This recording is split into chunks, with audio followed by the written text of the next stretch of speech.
Hi, my name's John and welcome to another edition of History Roadshow. The Pilgrimage of Grace was a great rebellion that started in October 1536. A well-organised group was armed and ready to fight in reaction to the king's religious policies. And it was now a north-south divide like no one had seen before, and the most severe threat to Henry's overall authority he had ever witnessed. Please subscribe to the channel, hit the bell icon to select all notifications so you'll never miss any of our videos. And with that said, let's begin today's story.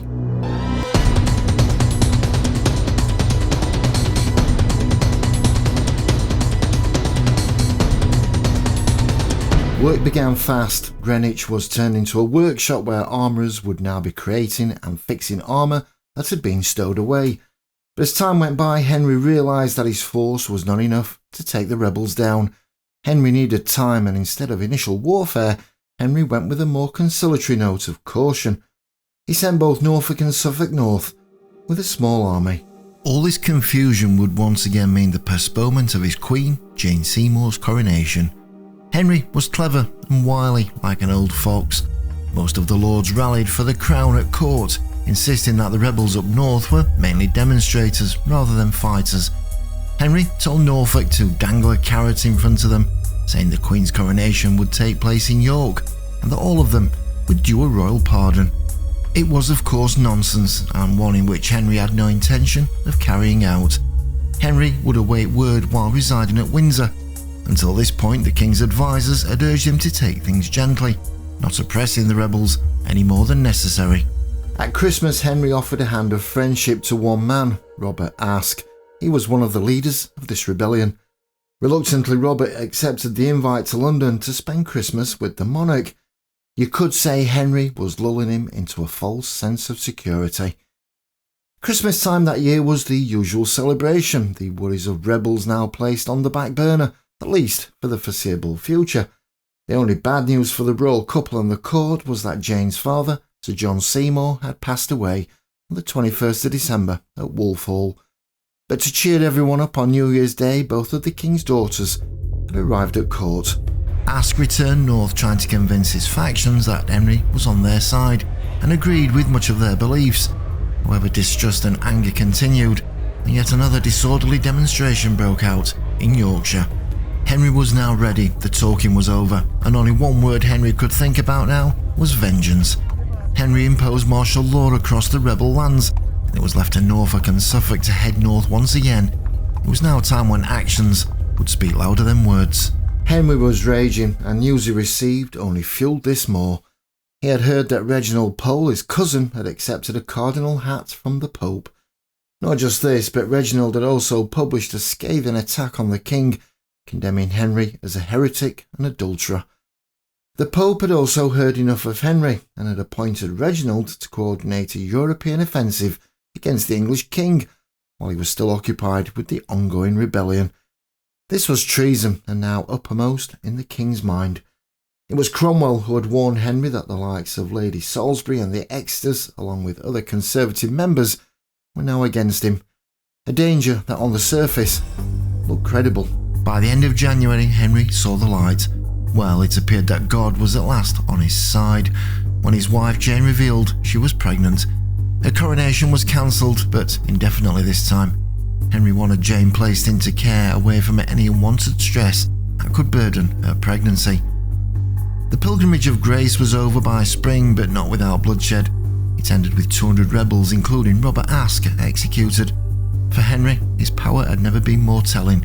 He grew in strength, and the people once again respected his decisions. Henry rejoiced. Things were looking up, and showing his gratitude, Henry restored belief in Norfolk and Suffolk and created 48 new knights. The final part of his plan was to get Cranmer to publish a book entitled The Institution of a Christian Man, also known as the Bishop's Book, which marked a return to more orthodox beliefs. Springtime was a new beginning, not just in nature, but at the court. Henry told Norfolk he wanted to head up north and see for himself his subjects who had dared to rebel against him. But he confided in Norfolk, saying, "To be frank with you, my physicians have told me not to travel far in the heat, due to my leg being so sore."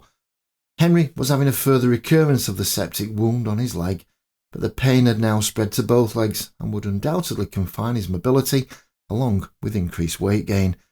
He would suffer extreme pain, which was thought to only contribute to his short temper. Yet Henry knew he could not be seen as a weak man. Although incapacitated after such an active life, he was fully aware that losing his grasp of power would ultimately end any hopes of stabilising the Tudor dynasty.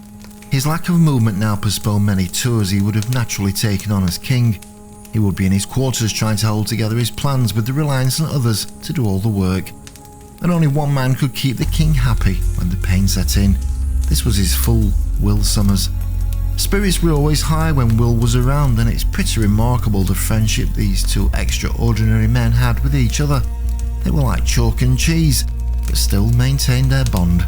But Henry's significant time away from court would start mutterings. Lord Montague said, "He will die one day, suddenly. His leg will kill him, and then we shall all have some jolly stirrings." But Henry recovered enough to take Jane on one last progress, visiting Canterbury en route. Here they stopped and made offerings at Sir Thomas Becket's shrine, a shrine that would be destroyed just 1 year later. Henry wanted to renew his hopes of a male heir, and to help him believe, he had commissioned Holbein to paint a mural of the Tudor dynasty to be created within the Privy Chamber at Whitehall Palace. The image was said to be amazing, life-size figures of Henry VII and Elizabeth of York standing on marble steps behind additional portraits of Henry VIII and Jane Seymour. Holbein set it around an antique setting with classical features such as pillars and friezes. It was said the architecture in the image married with the decor then present within the chamber. This painting was lost to fire in 1698. However, there are copies that Charles II commissioned in 1667. It has been suggested that when the mural was first completed, visitors would stand in awe at the power of the image. Henry stood feet apart, hands on hips, gazing at everyone with a steely authority.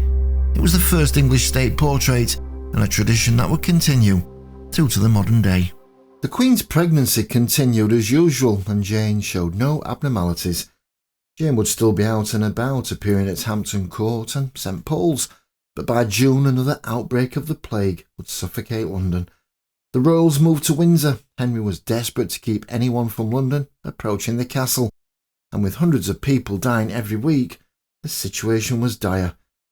Henry went on a few hunting trips, residing in houses that were in a short distance of Windsor, but his companions found him in good spirits, saying he was behaving more like a good fellow than a king. We wouldn't be able to talk about this time without involving Surrey, who was being Surrey. His escapades were diverting attention onto the only man he considered worth talking about, himself. In 1536, while visiting the Lady Mary at Hunsdon, Surrey had become infatuated with a young maid of honour. Her name was Lady Elizabeth Fitzgerald. However, she was only 10 years old and a penniless daughter of the late Earl of Kildare. Gossip would start, more so when Surrey had written a sonnet about the girl, entitled Fair Geraldine. But there was even more laughter at court when it found out that while Surrey had been visiting Windsor, he had punched Lord Beauchamp in the face. Apparently Beauchamp had provoked the attack by suggesting Surrey was sympathetic to the rebels and Robert Aske. Thanks to Cromwell, the king relented, as he usually did to Surrey's misdemeanours, by keeping him in confinement for just 2 weeks. Henry at the time was more deeply concerned over the birth of his child, and he wouldn't have long to wait. He had moved to Esher to await news, and on the 12th of October 1537, Jane gave birth to a prince. Upon Henry's return, he wept with joy, holding his son for the first time. The country erupted in celebration. A 2,000-gun salute exploded from the tower. Church bells rang throughout the land, and bonfires were lit. Street parties, civic banquets, and processions were the order of the day. It was without doubt the most exciting and joyful news that had come to England for many years. The kingdom had an heir, the Tudor line of succession was secure, and more assuringly, the possibility of civil war which had threatened to destroy the kingdom had now retreated into the distant past.